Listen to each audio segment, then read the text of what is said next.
दोस्तों दीपावली का दिन था। सभी पंछी अपने घर की तैयारी कर रहे थे और अच्छा खाना बना रहे थे और कई पंछी तो पटाखे जला रहे थे।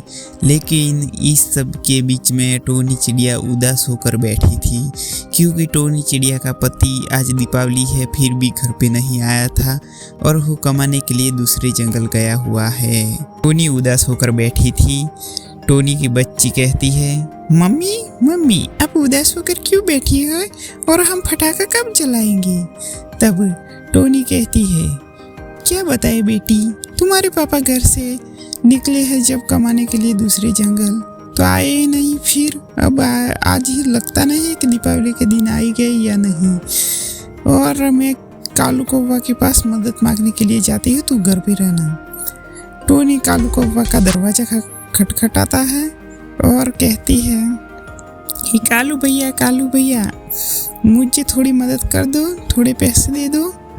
तब कालू कहता है, अरे क्या बात कर रही है टोनी, सारे पैसे आज ही खर्च हो गए, तुम एक दिन पहले कह देती। ऐसा कहकर कालू को वह मदद करने से इनकार कर देता है और टोनी से वहीं से धकेल देता है। टोनी बाज के घर पे जाती है और बाज को भी यही कहती है। तब बाज कहता है, क्या बताए टोनी, पैसे तो बहुत थे मेरे पास, लेकिन बच्चों ने सारे पैसे उड़ा दिए, अब मैं क्या करूँ, सारे पैसे तो बच्चों ने ही उड़ा दिए। तब टोनी उदास होकर वहीं से भी लौटती है। यह सब मिट्ठू तोता देख रहा था।